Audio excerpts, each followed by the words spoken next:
It's evolution. Well, you know, we all want to change the world. But when you talk about destruction, don't you know that you can count me out? Don't you know it's gonna be alright? Alright. Alright.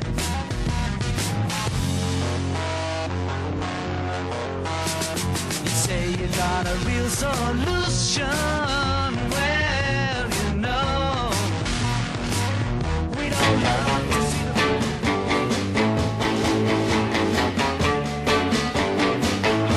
well, shake it up, baby, now. Shake it up, baby. Twist and shout. Twist and shout. Come on, come on, come on, come on, baby, now. Come on, baby. Come on and work it on out. Work it on out. Well, work it on out.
En el verano de 1968, estudiantes mexicanos toman las calles de la capital.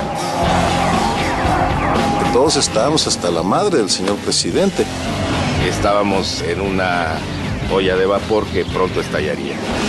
Y termina en un acto de sangre que conmueve al país. Era una cosa terrible. La gente caía muertos por todos lados.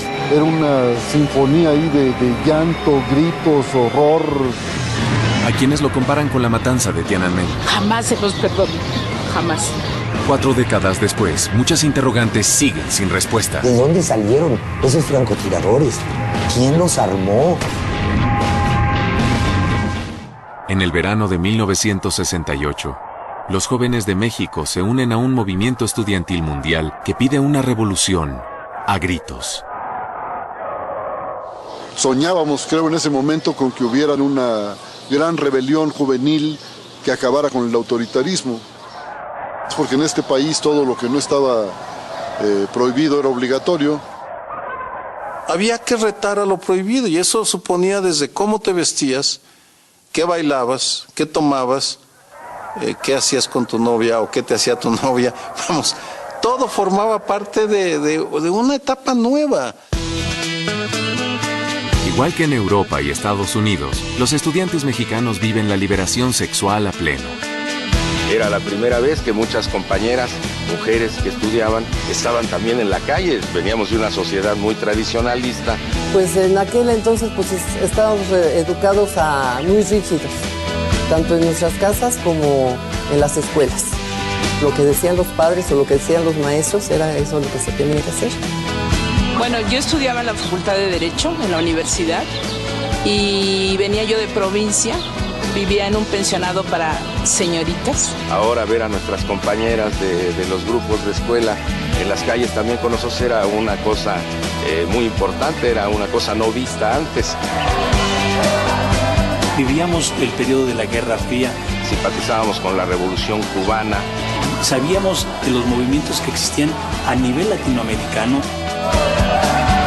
Los estudiantes se enteraban desde luego del mayo del 68 en París. Estaban expuestos a visiones alternativas de su mundo. La creencia que teníamos los jóvenes en aquella época era que teníamos la capacidad de ser libres y de vivir una vida sin la interferencia del señor presidente, de la iglesia y de nuestros papás.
A nuestra patria llegó el poder oscuro y criminal del narcotráfico.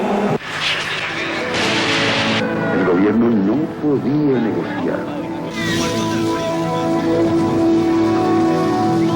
Porque están aquí, no son 2 horas, no hacen falta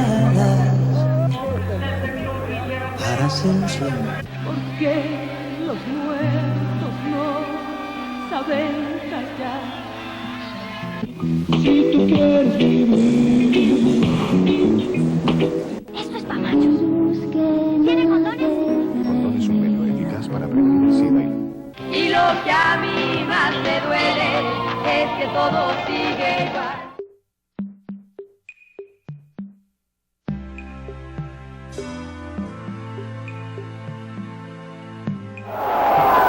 Los Los únicos enemigos son los que utilizan el terror, la violencia para acallar al pueblo colombiano, para intimidarlo o para asesinarle a sus más importantes protagonistas.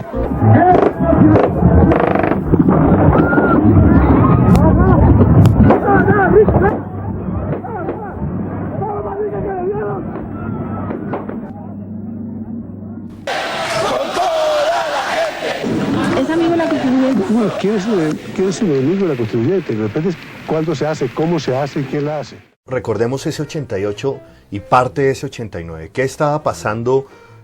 ¿Qué nos estaba afectando a nosotros como jóvenes? Era una generación políticamente adormecida.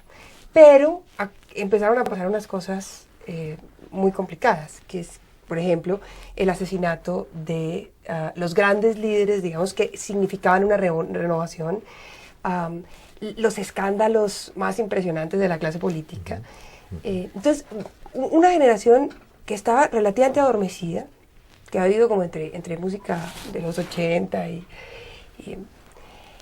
que de pronto empezó a creer en algunos líderes y los empezaron a asesinar sistemáticamente. ¿Qué pagará este pesar del tiempo que se perdió, de las vidas que costó, de las que puede costar? Asesinaron a la Unión Patriótica, la destruyeron entera. Bueno, el M-19 que estaba surgiendo un poco más tarde, pero...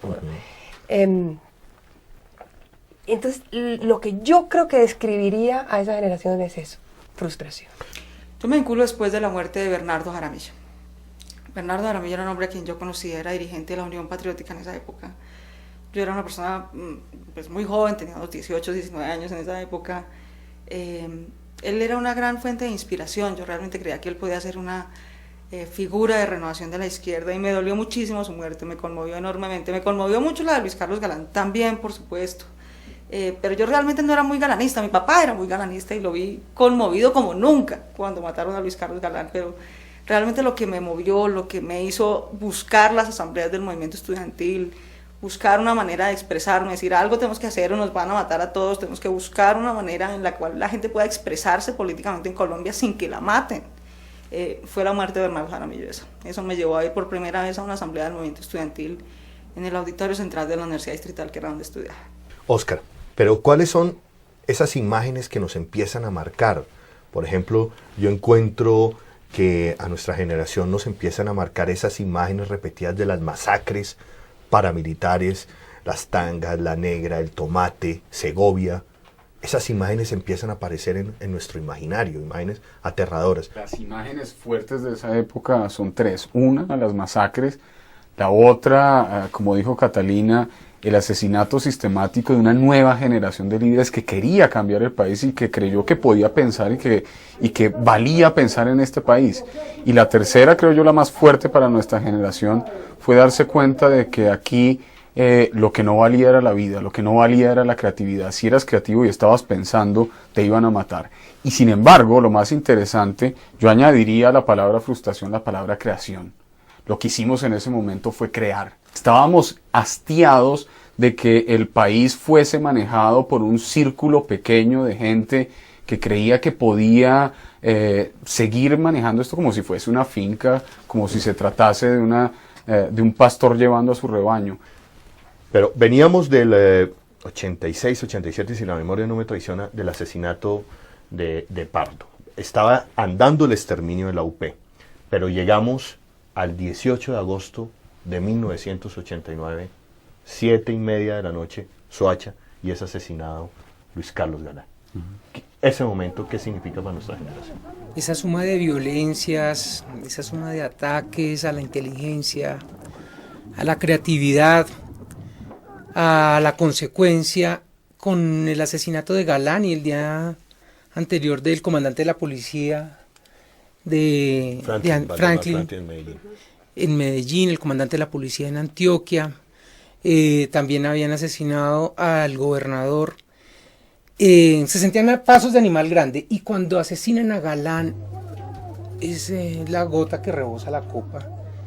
Y yo creo íntimamente me pasó a mí, yo creo que lo que nos pasó a muchos, fue sentir que no podíamos aplazar el ejercicio de nuestros derechos políticos, pero más que eso, tal vez el ejercicio de nuestra obligación ética de actuar por lo colectivo. Y fue un golpe tan fuerte que uno sabía que salía de la casa, pero no sabía si volvía. Y ya no era solamente el líder político, sino que pocos días antes estábamos hablando de narcoterrorismo. Caía la señora de los tintos, el vendedor informal, el policía, el juez al que le asignaron una investigación que andaba en una buceta. Y yo creo que esa noche tomamos una decisión vital y súbitamente empezamos a deliberar, a hablar con amigos interminablemente de una y otra universidad, y en menos de 8 días se organizó lo que se llamó la Marcha del Silencio. Exactamente, la Marcha del Silencio, que es determinante, digamos, es el momento en que jóvenes de las diferentes universidades se van uniendo por una causa porque sienten que este país se nos está desboronando, que como he dicho varias veces, porque los sueños nos los están matando. Catatónica nocturna, un viento breve. En nombre de la Asamblea Nacional Constituyente, los presidentes, en representación del pueblo, proclamamos la nueva Constitución de Colombia.